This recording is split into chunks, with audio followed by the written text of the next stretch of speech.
um, any previous tools that I have learned or I have had from outside of me up to that point, it just no longer worked. Nothing worked. So I literally I faced myself and faced that space within me. So I had to face and to bridge the things that I was perhaps denying or not accepting or residing in the shadow, what we call.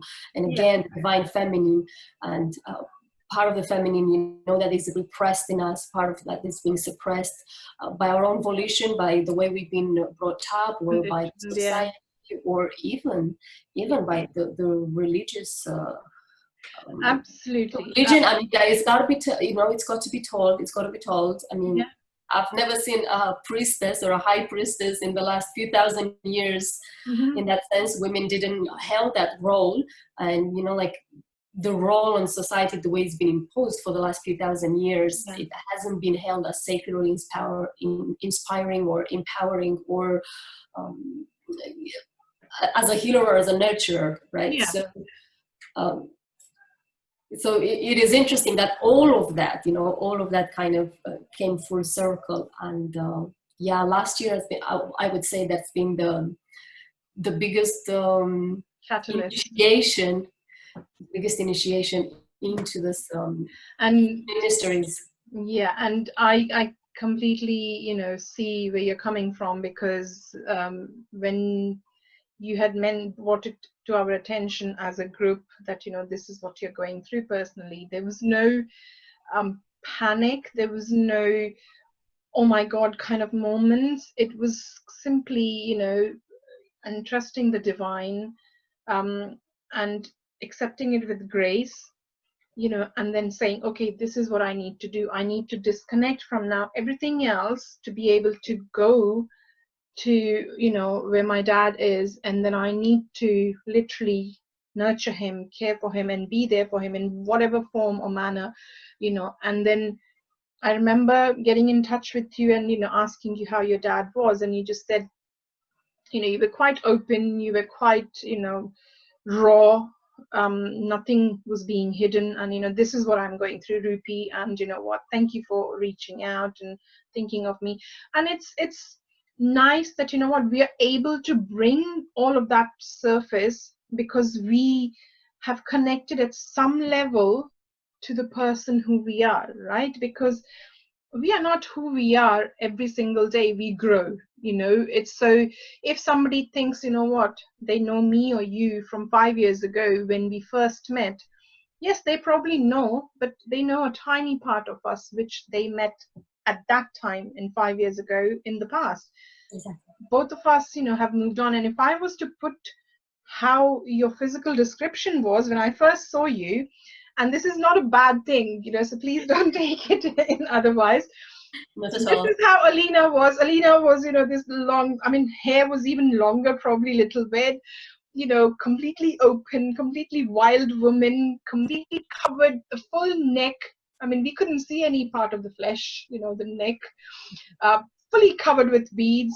The arms were covered up till here, I think, in beads, both arms. And, all you could see was like literally a human body walking around full of beads, which was completely fine. And you were even then, you were so graceful, you were so in touch with who you are, and there was no guilt, or there was no apology for being who you are, physically or spiritually, whatever way you came across with, whoever way whichever way you connected with people. And I remember looking at you and I was like, wow, I love this woman. Literally, I haven't even spoken a word with her, but I literally love her energy. I literally love the way she looks, and she carries herself. And I'm so glad, I've never told you this, in person as well, but I'm so glad, Alina, that our paths have crossed and we've stayed connected. And you have been, almost like a mentor at certain points in my life. I learn a lot from you, anytime, that anytime I'm going through a dip, with my energy or with my growth, I literally reach out to you and I'm like, help, please, Alina, what's going on? Like I did a few days ago, this is what is going on. what's happening? Guide me. So, it's that is kind of, and plus then, as a friend as well, we've connected on so many things. We have done certain things together as a group, Yeah. whether that was business growth, whether that was our personal development through the business world. Your business has changed from the first time I met you to completely new business now. At that time it was something, I can't even remember what you said to our business mentor, this is my business, but yeah, that no longer aligns with you. You've got a completely brand new business, and it's perfectly, and I love the way you've not stunted your growth. You've literally carried on um, learning, so like, I can I say what Sure. next right now you're learning?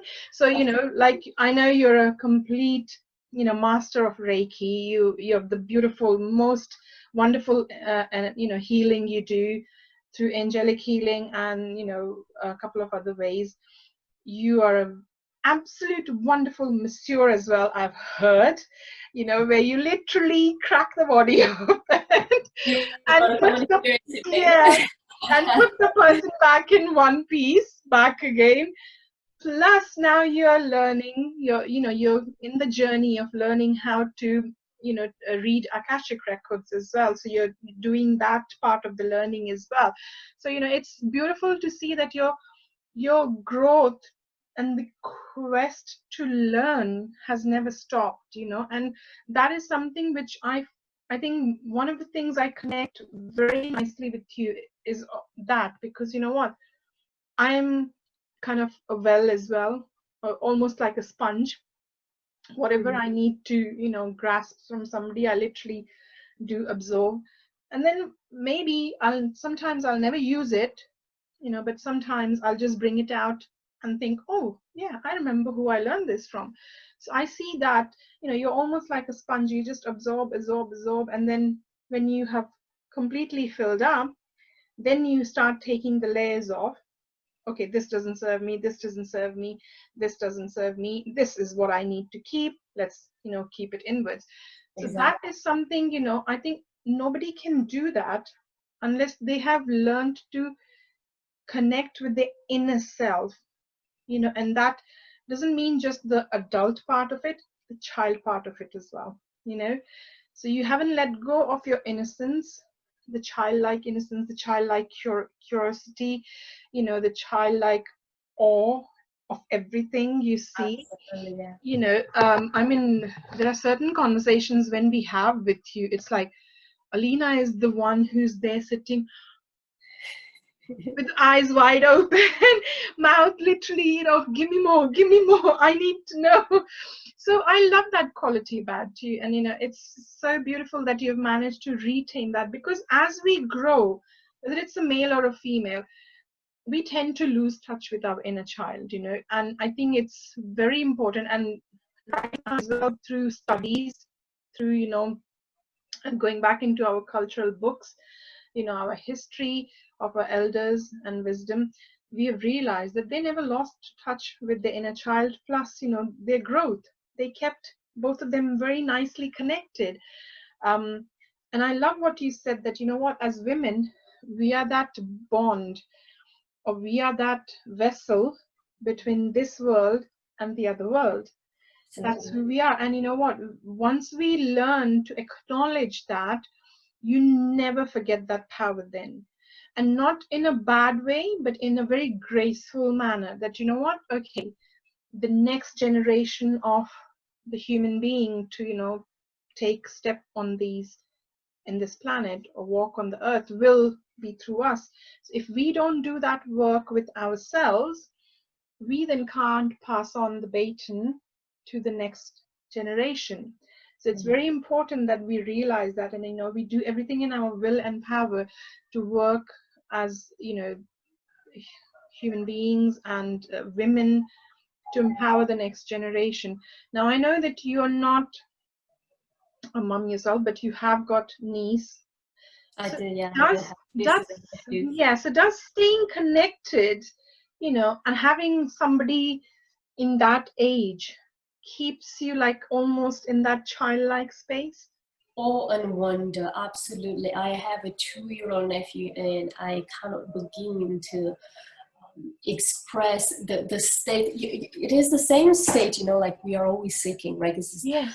we talk about the feminine dimension. It's this transcendental state that everybody is kind of seeking towards, but we forget that sometimes, and most, like our body, not sometimes, but our body is actually such a vessel that can get us there, and can help us. It's a radical connection with all that is. We kind of, if we live in a separate state of mind, or duality, or good and bad, or this or that, or higher or better, then by default there is an illusion of separation in ourselves. So children are like whole spheres, right? For them there is no conception or notion of wrong or bad. They're in complete awe, on wonder, curiosity, and reverence to life and embodiment. I mean, they don't really care. They're just free. They are so free. They have no inhibitions.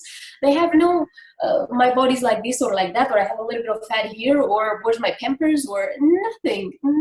We train them to be like that. We train them because we have been trained, because others have been trained, etc., etc. And it is up to us, for those of us who are doing the sort of work, to revitalize this space, to refertilize this way of relating to ourselves, the way of relating to our bodies, especially as mothers or aunties, in that sense.